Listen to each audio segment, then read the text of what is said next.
Sekarang ni dalam perjalanan nak balik. Alhamdulillah, syukur ta'ala.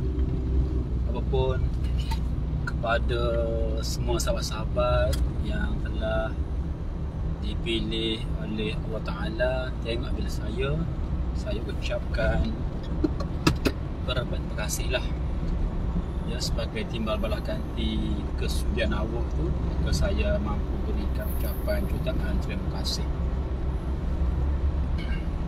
Sebab gini ya, bukan beginilah nak ayat di sini ialah sebenarnya jangan sampai orang kita boleh balas, tak semesti balas dengan benda seperti RM1 sebagainya. Kita boleh balas paling-paling tak ada benda nak bagi, nak balas, jangan bercakap, lafazkan dalam bentuk suara bahawa kita menghargai. Contoh, saya sangat menghargai rasa baik tuan-tuan semua yang sudi datang ke rumah saya, contohnya adik ke bilik saya contohnya, ataupun yang sudi tengok bilik saya contohnya. Tu kalau untuk memberi penghargaan tu ada banyak cara, cuma gerik-gerik lah. Kalau orang duit banyak, harta banyak, dia mungkin beri penghargaan bentuk mata benda, dia beri hadiah, beri RM1 contoh, ataupun berikan suatu kertas sijil penghargaan. Kalau tak ada kertas, tak mampu juga, dengan suara melafazkan sebut terima kasih tuan-tuan semua. Saya mengucapkan berbanyak terima kasih kepada sahabat-sahabat semua yang hadir ni. Sedia ada mata benda nak berikan, apa semampu nak berikan ucapan terima kasih. Saya nak berikan ucapan, nak mensahirkan ucapan terima kasih kepada semua yang hadir dalam program yang saya adakan. Contoh sama lah sekarang ni, saya ketika memandu ni buat live ni, ada yang tengok belah saya tu, saya mampu menzahirkan penghargaan kepada anda semua dengan cara mengucapkan terima kasih banyak lah kerana sudi tengok live saya tak seberapa ni, yang tentunya banyak kekurangan-kekurangan yang perlu saya tengok, teliti dan perbaiki. Apapun, saya yakin bahawa yang berlaku tidak satu zarah pun tidak terlepas daripada susun atur Allah Ta'ala. Dan yakinlah, saya yakin bahawa setiap susun atur yang disusun, yang ditakdirkan oleh Allah Ta'ala, semua sekali mengandungi manfaat, mengandungi faedah. Cuma disebabkan akal kita walaupun ada kemampuan, tapi kemampuan terhad, kita tak mampu untuk halusi sehabis-habis sup hujun titik akhir untuk mengetahui apakah manfaat daripada semua yang Allah Ta'ala jadikan, semua yang Allah Ta'ala tetapkan di sisi qada dia. Itu dia. Yalah, oleh kerana kita tahu bahawa walaupun akal kita ni rasa hebat dah, tapi kok mana pun tetap ada had dia, limit dia. Bahkan otak kita, akal kita limit ni pun kita rasa hebat dah, boleh buat banyak perkara yang luar biasa. Pelik-pelik, kereta boleh terbang contoh, boleh buat sekarang berlaku. Kereta boleh masuk dalam air, bas boleh masuk dalam air, apa lagi, jet fighter yang boleh terapung, hover, banyaklah. Sebelum kadang-kadang pada akalnya tak sabar berlaku, tapi bila sampai masa kemajuan ilmu, bertambah ilmu, kemajuan peralatan, maka berlakulah seperti berlaku sekarang. Seperti mana ya, kereta boleh masuk air, kereta boleh terbang, bas boleh masuk air, macam-macam lagi lah. Robot boleh bercakap, robot boleh menari, macam-macam benda-benda yang pada akal dahulu kata mustahil nak buat kapal terbang, nak buat kereta terbang. Tapi oleh kerana akal kita hebat, Tuhan bagi ni akhirnya dapat merealisasikan apa-apa angan-angan yang pada ketika dahulu, masa dahulu, orang dahulu kata tak boleh buat. So kita sekarang berada pada tahun 2021 ni, ya, sama juga nanti, mungkin tahun 2040 ke, ataupun tahun 3000 ke, tahun 4000 nanti akan berlaku sesuatu yang luar biasa, yang mana kalau kita sekarang ni berfikir, saintis akan berfikir, pakar-pakar pembuatan reka cipta fikir tak boleh buat. Sebab apa? Sebab kita sekarang berfikir dengan jumlah kemahiran ilmu yang ada, dengan peralatan, dengan bahan material yang sedia ada ni, maka kita kata, saintis kita kata mungkin tak boleh sambung. Tapi mungkin tahun 4000 nanti bila menemui pelbagai bahan-bahan yang boleh buat,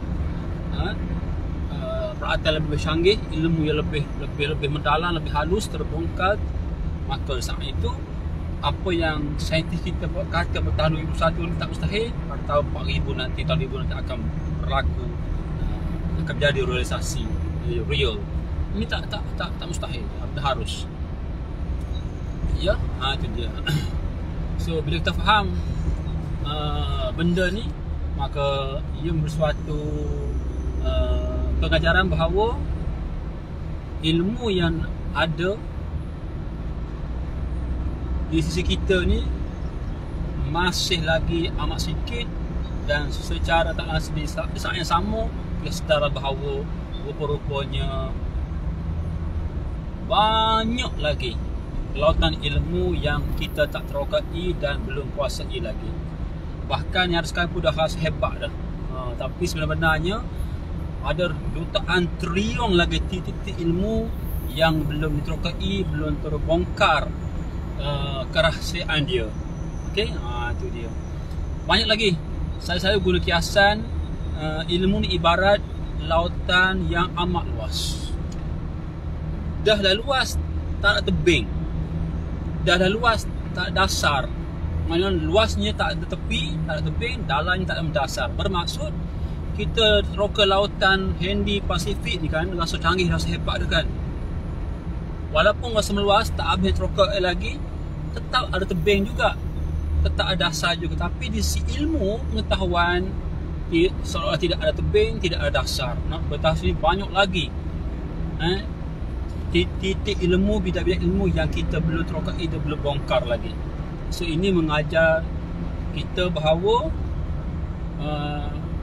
kemampuan mencari ilmu sebenarnya walaupun ada had, tapi tidak boleh selesa dengan apa yang ada sekarang. Sebagai contoh ya, katakanlah titik ilmu dari segi ke angkasa raya, telah sampai ke angkasa raya, ada stesen ISS, International Space Station, ada satu titik. Tapi di sana bila dia pasti di angkasa raya tu, ada lagi rupanya titik-titik ilmu yang tak boleh nak bilang, yang belum lagi diterokai, belum dibongkar. Itu dia. Apa tak? Sama di bumi, di planet bumi ni, di planet bumi setitik planet bumi ni, ibarat kata kalau macam lautan, baru sekitar mungkin 5% sahaja lautan yang telah kaki manusia jejaki sampai. Lagi 95% lautan masih lagi kita berterokai. Tak pastilah bila kita tak terokai lagi, bermaksud banyak lagi ilmu-ilmu yang luar biasa, yang ajaib-ajaib yang belum kita temui. Sebab apa? Kita belum tiba, belum menjejaki ke tempat lautan yang 90% masih belum lagi kita terokai. Ini baru satu titik, iaitu di planet bumi. Apa tak lagi di planet Pluto, planet Marikh, planet Mustari, Zuhal, planet apa lagi ya? Mustahil, Zuhal, Mars. Oh, banyak lagi. Nak beritahu bahawa Masya Allah, Tabarakallah, sesiapa yang memiliki pengetahuan, dia akan bersuatu impak. Pertama sekali, rupanya banyak lagi yang kita tak tahu, yang manusia tak tahu keberadaan ilmu yang begitu luas lautannya. Okey, insyaAllah apa yang saya ingin cuba sampaikan, poin ataupun intipati yang saya ingin cuba sampaikan ialah teruskan belajar. Dan kita yakin, semua tahu, kita tak mampu untuk kuasai semua titik ilmu, tak mampu. Adatnya tak mampu, tapi tak mustahil insya Allah Ta'ala. Daripada adat manusia biasa tak mampu nak kuasai jutaan menetapkan titik ilmu laut yang tak habis nak tak tahu. Jadi sebagai satu perkhususan, kita fokus pada titik minat masing-masing, penampakan masing-masing, fokus kepada titik yang kita dah memiliki. Contoh saya sendiri, dalam bidang perniagaan, lautan yang luas, tak mampu saya nak kuasai semua sekali. So saya zoom perkecil hanya kepada pemasaran zero cost sahaja. Itu pun tak khatam lagi, baru satu titik daripada titik utama bisnes. So kalau bidang bisnes, pertanian, peternakan, perkapalan, itu titik-titik yang berbeza lagi lah. Banyak saya tak kuasai. Titik pemasaran pun saya zoom kecil kepada pemasaran zero cost. Ada pemasaran berbayar, macam-macam lah kat situ. Gerila pemasaran, gerila marketing ada, FB marketing, WhatsApp marketing, TikTok marketing, LinkedIn marketing, banyak lagi. Maknanya pecahan pada satu titik yang sama terpecah lagi, punya ranting pecahan daripada benih yang satu ni masih lagi banyak. Jadi kalau benih lain, benih padi, benih cipuduk, benih durian, memang kita tak mampu pada adanya. Okay, so sebagai permulaan bagi diri kita, untuk kita lebih dari permulaan stage pertama ke stage kedua, ketiga, keempat, seterusnya lah, lebih baik kita kumpulkan ilmu, tambah ilmu, belajar, fokus kepada titik apa yang kita minat, apa yang kita suka, apa yang kita nampak, apa yang Allah Ta'ala lorongkan hati kita untuk ke arah itu. Terpulang kepada penampakan masing-masing. Jangan ikut orang lah, jangan kita ikut orang. Kita perlu faham bahawa penampakan dorongan hati kita kepada bidang titik ni, inilah mungkin kita punya titik untuk kita pakar ataupun lebih banyak memiliki ilmu kepada fokus kita, insya-Allah. So saya faham benda ni dan saya mempraktik benda ni. Contoh dalam membuat gerak kerja pemasaran, saya zoom kepada pemasaran zero cost. Saya perkecilkan lagi sekarang ni, fokus memperhalusi, cuba kuasai setidaknya 90% hanya WhatsApp marketing sahaja. Di bawah zero cost marketing ada pula FB marketing, TikTok marketing yang free, marketplace marketing. Di bawah yang free apa lagi, YouTube marketing. Itu semua di bawah payung pemasaran zero cost. Payung besar bagi pemasaran zero cost adalah pemasaran terma yang besar. Pecah pula ada dua, pemasaran berbayar, pemasaran yang free. Setiap satu pecah dua. Bukan pecah dua, banyak lagi pecahan di bawah.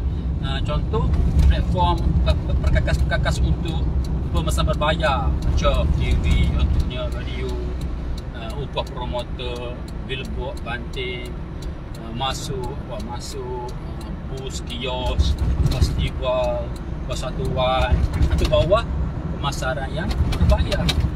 Mana bawah pemasaran yang zero cost, hampir zero cost lah, mungkin 98%. Yang free seperti FB Live, TikTok Live, Shopee Live, IG Live. Itu dia. So itu pun masih lagi banyak lagi pecahan dia, tak mampu nak. So baik kita zoom. Saya sendiri amal prinsip ni, teknik ni. Untuk sekarang ni, untuk hari ini, saya cuba menghalusi, kuasai hingga tahap 90% lebih, berfokus kepada platform WhatsApp di bawah zero cost marketing, di bawah tajuk utama pemasaran.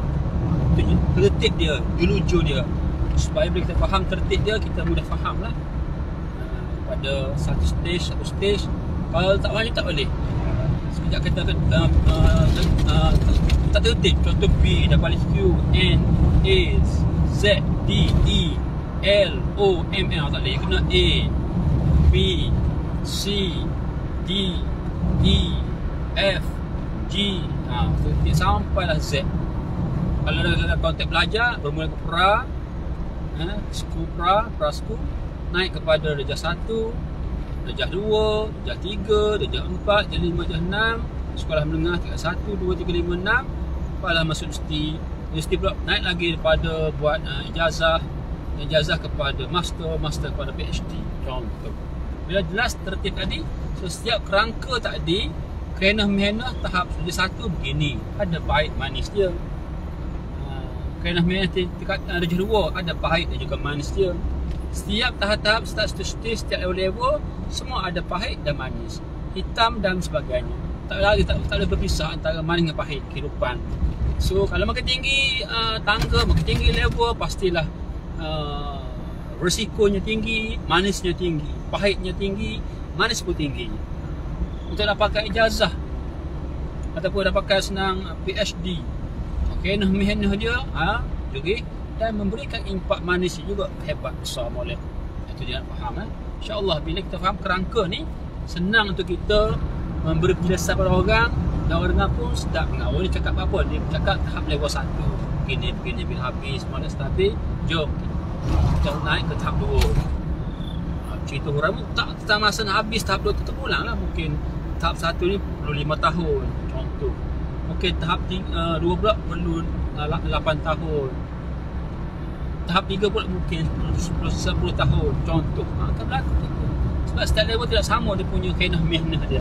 Tapi yang penting ialah kita faham susunan atur pemikiran tadi secara tertib, tidak zigzag tengah langgan, tertib, stage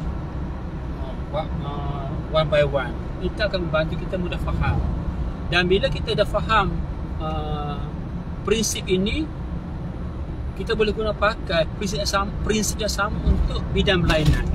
Cuma perlu dibuat sedikit penguasaan lah. Tapi kebanyakan kalau benda 10 mungkin 8/2 formula sama kita boleh apply dalam bidang berlainan.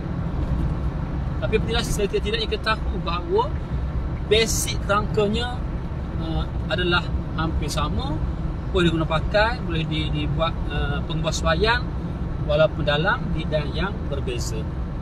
InsyaAllah. Kalau bidang apa juga sekarang contoh, bidang nak buat kebun perlu sabar, itu positif. Kalau bidang nak merompak pun kena sabar, kena ada strategi juga. Nak berkebun kena ada strategi juga, tak boleh main-main, itu benda positif. Nak buat menyambut ada strategi juga. So prinsip strategi sabar tetap digunakan dalam bidang sama negatif ataupun positif, baik ataupun jahat. InsyaAllah. Okay. Sebelum berakhir dapat something daripada apa yang saya cerita ni, mudah-mudahan bila saya memberi manfaat.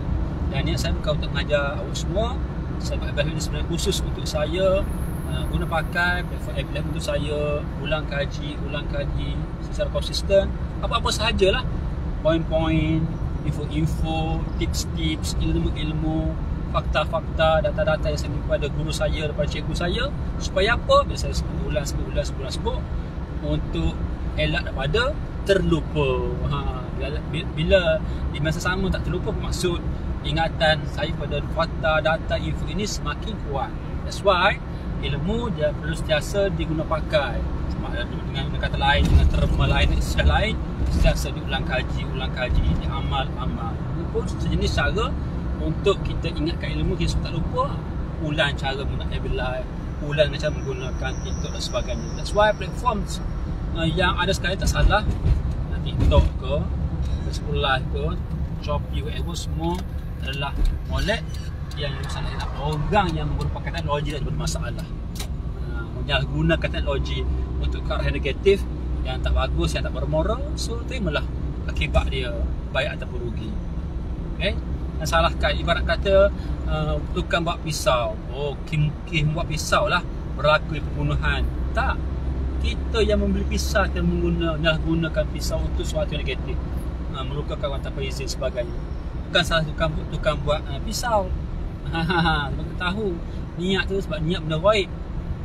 Okay? Tak nak siapa tahu benda baik, benda baik seperti niat. Kalau ada orang kata saya tahu niat orang gini, dia bohong. Dia bohong. Mana mungkin tak. Benda baik tidak ada tahu. Allah Ta'ala saja maha mengetahui. Okay? Cuma yang tahu tu tahu selepas berlaku. Dia kata saya tahu, jangan risau nak, saya tahu niat kepada datang. Mana ada tahu.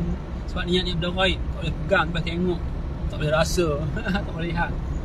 So, satu kebohongan yang besar kan, kata jangan tak cerita, tak apalah, saya tahu dah apa niat kamu. Dia bohong. hanya Allah Ta'ala sahaja yang mengetahui niat sesuatu makhluk, seorang makhluk. Okay? So insyaAllah mudah-mudahan manfaat ya kepada sahabat-sahabat semua. Terima kasih kerana semua sudi ambil live saya. Jangan lupa untuk beri komen. Boleh tulis balik poin saya cakap tadi. Mungkin ya masa kemudian boleh tengok poin tadi. Dan kalau dia orang fikir ada manfaat, boleh guna pakai untuk kehidupan masing-masing. Alright, hingga jumpa next live. Saya Sabri Ibrahim SKN dengan lafaz mulia. Assalamualaikum dan terima kasih.